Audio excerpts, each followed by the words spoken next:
Welcome to Vegas Live with Ninon. Of course, you know who I am, and you know where I'm sitting. I'm sitting in my incredible red couch. And my first guest today is actually Ryan Baker. Ryan Baker, I've been following Ryan Baker around town a little bit.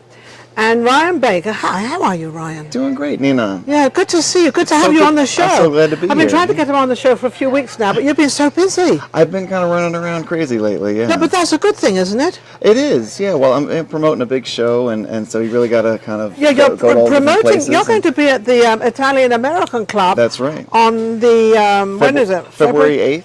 February 8th, he's going to be at the Italian American Club, and you've got a 17-piece band. That's right. Yeah. Merv Harding. Merv Harding. Harding's band. Yeah. 17. How did you get locked down with a 17-piece band? That's good in Vegas. Oh, that's excellent anywhere. Yeah. I mean, well, it's Merv Harding is the band leader. It's his band, and I actually got to perform with them, early in 2018. Yeah. Here at East String, and they're just some of the most amazing players in town or anywhere, and so I kind of got the idea. I guess they would have to like your music and what you do and who you are and everything else. It's very much the same music. The same music. Yeah, that's what I'm saying. So they're big band, jazz, standards, that kind of thing. Absolutely. So, but I mean, I always kind of wanted to do a show with a band this size. And have you done it before? I mean, I've gotten to work with bands that size in other shows, like Rat Pack shows or certain events. But never your own show? No, not so this show at the American Club, this is actually your own show? Yes, absolutely. Or just you up there? Yep. It's only Ryan Baker up there, so he's got to really put it on. Absolutely. Yeah, it's a whole... I've watched a couple of shows down there lately with guests that have been on my show. The shows have been amazing. Right, we were just there the other night? Yes, at Angela Teat. Yeah, Angela Teat was down there. Fantastic. And what they do at the American Club is absolutely amazing. It's the American Italian Club. It's absolutely amazing. They put this show on, but the room is not too big that you sort of get lost. Right. It's sort of big enough, and it's always a full house. Absolutely, yeah. I mean, it's a really warm space, and very warm. And I really love it there. I mean, reminds you a bit of New York. Absolutely, very much about New York East club, Coast vibe. Yeah, the East Coast vibe and the whole bit. Yeah, a lot of the people who run it are from the East Coast, and it's a really warm atmosphere. Absolutely. Now, how long have you been in town? I've been in town a little over 15 years. Really? So I've only just kind of sort of caught up with you in the last sort of 3 or 4 months. Yeah. And so where have you been? He's been hiding. He's been hiding, or he's been very busy. I've been around. Yeah, I mean, I've been. When I first moved here, I was mostly doing private events, occasionally a restaurant gig, and it was mostly just a kind of a Frank Sinatra tribute. So either sound alike or singing his songs at weddings, at corporate events, things like that. Then I kind of got involved with some dinner shows, and then more involved with like production shows. I've been part of Shades of Sinatra. I helped create that show. Oh, really? Which is it's a tribute to Frank Sinatra and his music with 3 of my friends, and so we're actually. But anyway, and then over the years, I've kind of branched out more into my own style. And I think when you do that, when you branch out to all these, I think I saw you at Bella Norte. That's a restaurant, but they have a lot of entertainment there, which is really quite fun. You can just go up there for a casual evening. When you were up there singing, I think when you do those sort of things, I think it gets you in the performing way of doing your own thing, but getting the practice out there and getting to understand how it all works. And it's not as simple as everybody thinks. Well, yeah. I know. And you practice, I'm sure, at home. I'm sure you sing, and I mean, it's it was about learning songs and going over things and vocalizing, and I mean I've been singing in lounges, restaurants, bars, ballrooms, theaters, what have you, for quite a few years now. Do you feel that kind of, because I'm watching you and you're coming out a lot, do you feel that you're kind of sort of making it up there? You're getting, with doing the Italian Club and the 70-piece band. I mean, that's pretty awesome to do. Oh, no, it's a total thrill to do this show with that band. The band, I mean, when you hear a band like that in person, especially when you're standing right in front of them singing. There's nothing. It's like a breeze. Yes. It's a force of sound. And what's the show? Show's what, about hour and a half, hour 20 minutes, hour and a half show. Yeah.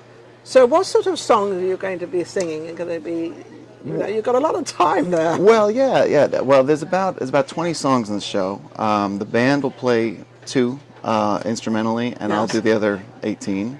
And there's pretty much five singers where we're doing songs made they made famous. Okay. So the 2 main ones that we're doing in this show, because we're changing a little from last time, just because to kind of keep it fresh. About half the songs are different than the last time we did it. There's probably 6 from Frank Sinatra, 6 from Connick Jr, and then a couple from Dean Martin, Bobby Darin, Michael Buble. Which one do you feel most comfortable in when you're up there and you feel really like mostly 90%, 99% that person and you're singing? Who's the one? Well, I mean, I'm not in this show. I mean, I'm mostly playing. I'm myself in this show. I'm not kind of. It's not an impersonation. So what he's trying to tell me is playing himself, and he loves to play himself. I couldn't think of anything better. No, I couldn't think of anything better than play yourself, because I think when you play yourself, I think you're more natural. I think you're more comfortable with playing yourself rather than trying to be somebody else. You might be singing their songs, but sing them your way. Was that something like Frank Sinatra said that? I did it my way, we'll do it your way. Right, well, right, yeah. And it's going to be somewhat Frank's way, too. I mean, I feel like I still really channel the energy of each one, especially musically. But the show is more about kind of how I've come to love this music and what it's meant to me in my life, and how much I enjoy doing it. It's the old time music, isn't it? So it's bringing back the old time music. And well, some of the stuff, the more like Connick Jr., Michael Buble is a little, not as old. But even those, I mean, Connick Jr., the big song, one of his big ones is "Had to Be You," which was written in 1929. That's definitely before my time. Absolutely, 100% before my time. Yeah. But I mean, some of these songs I feel like are timeless. You know what I mean? That way, it's just enduring, and it's stuff it's never not going to be in style. It's always going to sound. It's always going to be there. It's always going to be there. That kind of the swing feel, or the lyrics, or I've even the noticed that even the younger generation are getting involved with these older songs. They say a lot of them seem to like it. Absolutely. Well, that's another kind of part of the reason I like to do this too, is to kind of to keep these things alive and not just kind of leave them in the now, like a museum somewhere. Let's get back to where you started. When did you start all this singing and going out there and putting yourself out there? Well, honestly, I didn't sing really when I was growing up. I was more of I played trumpet in the bands in high school and all that. Oh, really? Yeah. So I mean, I was always. So you're always in the music loved business. music. Yeah. But singing, I mean, I could carry a tune, but I never really, had a passion for it. And I think more in college, I was about 18, 19 years old, and I had always loved Frank Sinatra's music, but I got really way more into it. And it just got more of a hold of me. You felt comfortable doing all that and everything else? Well, I mean, not at first. I mean, I started out as the guy at the karaoke bar who sang Frank Sinatra songs. Yeah, that was that guy. So what was it like the first time you went up on you must be shaking in your shoes. It was nerve-wracking. The stomach was going wild and everything. Because we don't think these happen. But they do happen to the best of us. I mean, some people can get up there and really be natural. Well, the first time, I mean, when you sing into that mic and you hear it all come out of there, and every little, every little throat clear, and it all comes, it's all picking up everything, and bar full of people just sitting there, But and you feel like you're making a fool of yourself, which you're really not. Well, no, but it's a new experience when you're singing into a mic, talking into a mic, anything. So what was it like? Was it? Well, it went well. I mean, I had kind of Did you practice a lot for it? I didn't, honestly. You just plucked up courage. It was kind of a crazy story where I was waiting to be picked up to go to this. I was just home on break from college, and I was waiting to be picked up to go to a bar with my friends, and we didn't know they had karaoke at the bar. We were just going to go have some drinks. Yeah. And but while I was there, this was like the spring of '98 when Sinatra had just passed away in May, and so there's a lot of television coverage, and I was watching a special on TV waiting for my ride, and they were showing clips over and over again of Frank in the studio doing the song. I want to go up and sing. Well, I'd heard it before, but I never saw footage of him, video of him singing it, and it was just kind of amazing to put the sound with the man actually doing it. Yeah. And it was what did you sing? mesmerizing. The song was "It Was a Very Good Year." It's a very good year. Really, I love that song. Yeah, I mean, I always loved that song. Well, Ryan, it's a very good year for you right now. It's starting out pretty good because we've nearly finished up January. Where did January go?